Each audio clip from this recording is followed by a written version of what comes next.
Well, this interview is especially awesome because of all the ladies out there. Going to meet the Slovakian stud himself. So for those of you guys who don't know, this is Peter Szabo.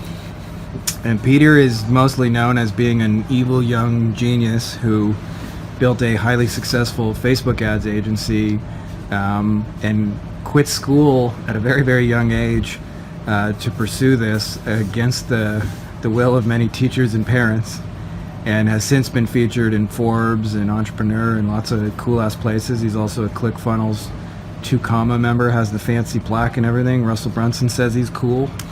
But I have also seen his nipples in the last 24 hours. So firstly, welcome, Peter. Hi.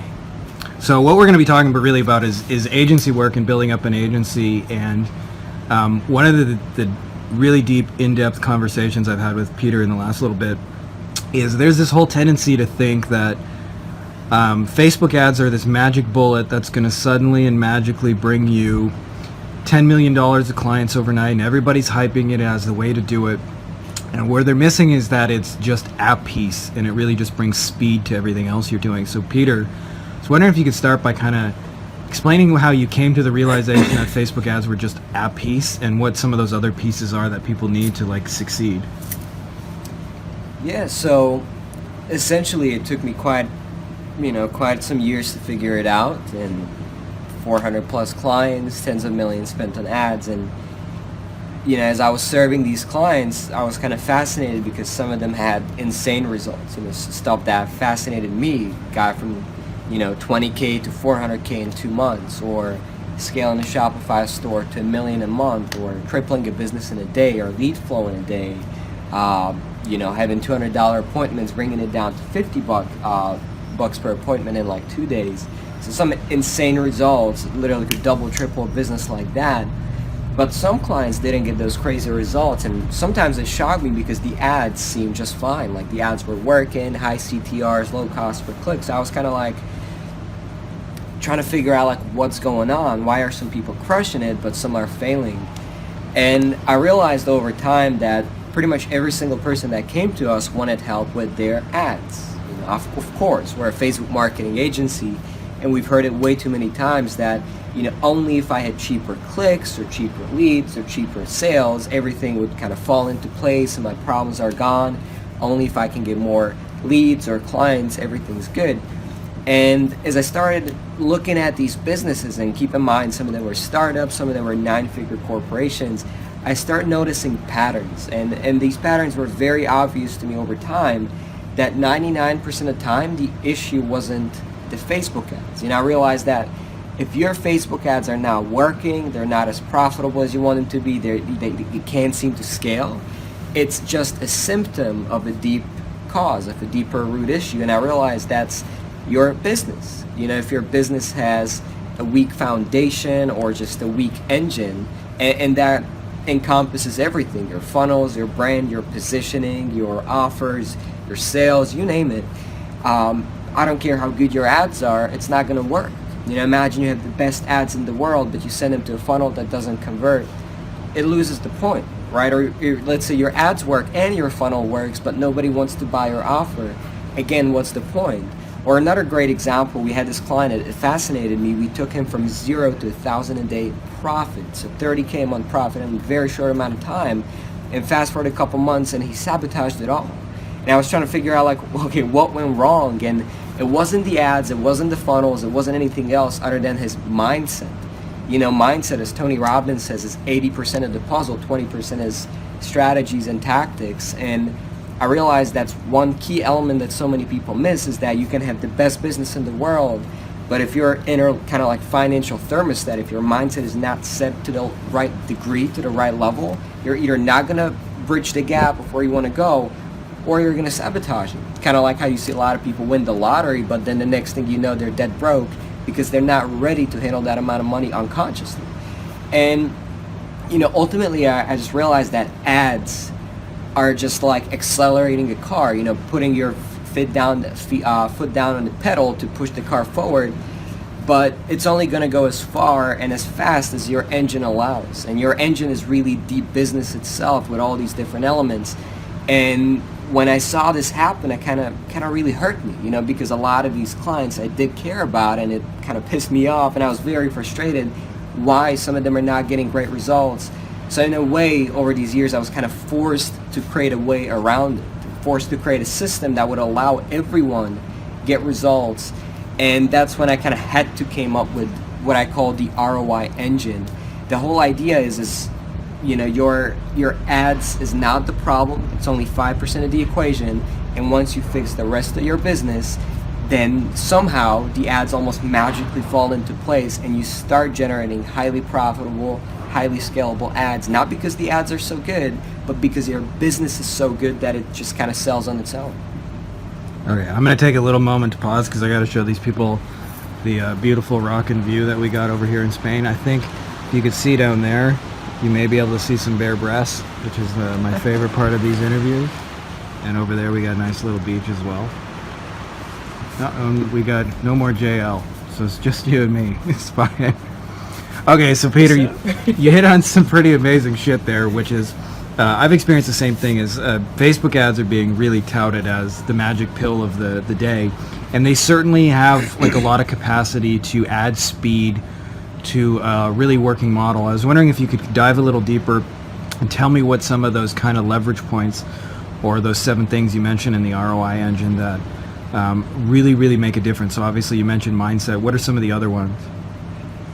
It literally can be even the capacity of the business. You know, some clients cannot handle any more clients, or if they do get them, they're going to collapse. They're literally going to get out of business faster by getting more clients. So that's another issue that you got to address that so many people don't talk about. So your systems, your operations, your team, your finance, you know, so many people just can't manage their finance, and even if they have the best ads in the funnels and they're selling like crazy, they're still going to mess it up because their finance is just not being managed. So, you know, I could go on and on. There's so many variables. I mean, business is kind of like a game of chess. It's pretty complex. There's so many moving pieces. And sometimes it's fascinating. It's like it could be literally the smallest detail that can make or break your business. I'll give you an example. Like for some people, when you're running ads, literally a 10 versus 20 or 30% opt-in rate can be the difference between making money and losing money. You know, sometimes a $1 or $2 cost per click, which can be such a tiny difference, takes you 10 minutes to fix, can be the difference between someone, you know, working 14 hours a day, wanting to tear their hair out, just fucking struggling, or having the time freedom, that everything they fucking desire, and being there for their 6-year-old son's first soccer match, you know, as a father. So yeah, it's kind of scary and fascinating at the same level how, you know, we can sometimes go in and optimize these surface level meaningless metrics, you know, your CPC, CTR, cost per lead, cost per acquisition, you name it, like these meaningless things that kind of, to be honest, bore me. You know, this shit's boring. I've done it so many times that I don't find much excitement in it. However, what keeps the fire lit, what really keeps me excited and going is the fact that we can optimize some surface level things, but deep down we can literally change someone's life. You know, I remember we had this client, he used to be homeless before he came to us. He came to me as a coach, was making 10, 20K a month very inconsistently.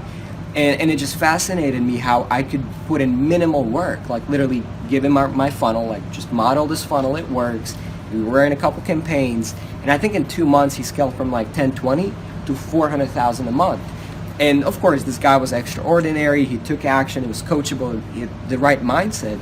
But it still shocked me, like how sometimes I or my team could put in a couple hours of work, you know, just really give some advice and have such a dramatic impact in someone's life. And if you think about the bigger picture, like let's say you're a fitness coach, right? You help one person change their life, you know, lose 40 pounds of fat, look better, feel better.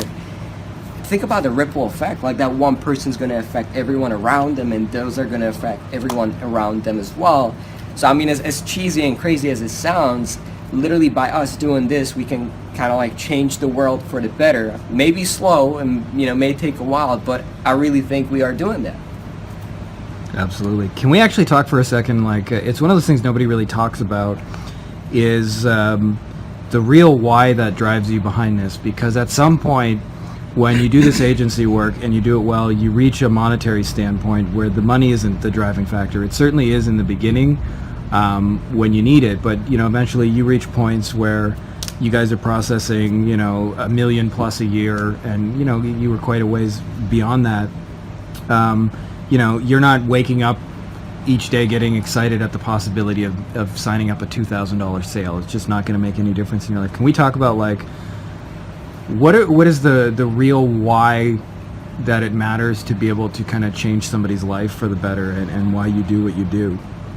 I think there's several things, but you know, to be frank, when I started at 11 years old, my intentions were just to make money, right? Because long story short, you know, my parents invested all the money they had. They dried up savings, they took out loans, and we went really broke. And you know, now that I look back, I just really hated to see my parents suffer. You know, obviously they didn't have malicious intent.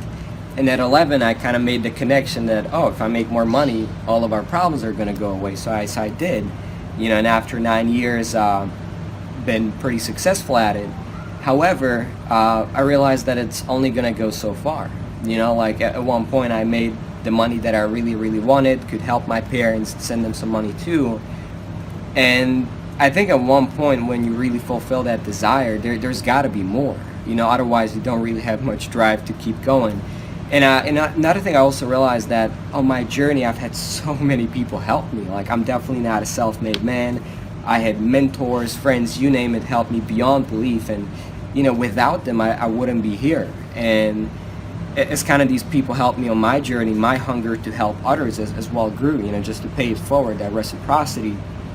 And I think really when I started hearing these stories from clients that, you know, sure, we may click some buttons and pull some levers and do all these like meaningless things, really, you know, like on my laptop, how meaningful it really was in their life, in their business. And I think that's kind of what got me hooked, you know, that those emotions, that shit. Well, even though I think I may be doing something boring or meaningless, it really does have an impact in someone else's life. And I think that's just fucking beautiful, you know. Hell yeah. By the way, it's kind of funny, Peter, as he's talking about his purpose and his passion, he's done all this before he's 21, so he can't even legally get into a club in the United States. And talks about being a self-made man, and only legally became a man just a couple of years ago. But there's some deep, deep wisdom. So Peter, somebody wants to check out this ROI engine and really get into not just Facebook ads, but the 90%, the 95% around it, so that they can truly succeed and use the true power and potential of it. What's the next move? What's the next step? It's royengine.co. You can check it out. And ultimately, you know, the biggest lesson I learned, I mean, if you watch this video and you take only one thing away, is really after 400 clients, is that Facebook ads are not going to save you, at least not alone. And everybody seems to hype it up, and I think socially we've been conditioned to believe that this one magic pill is gonna like help us lose weight, make money, get our dicks bigger. Shit, just not true. You know, it just doesn't work that way. And you know, this is like straight from Tony Robbins, Tim Ferriss, the biggest gurus out there. All of them can agree that what you need is not like a magic pill or a tactic. You need a proven system that once you implement it, your entire business is going to get so great that the ads fall into place. And whether that's Facebook or YouTube, I don't care. Your business foundation is going to be so good that these things just fall into place and become profitable because you have a good business to start with. There you go. Penis enlargement and 7-figure income all in one. The master himself. Thank you again, Peter, for Peace. rocking.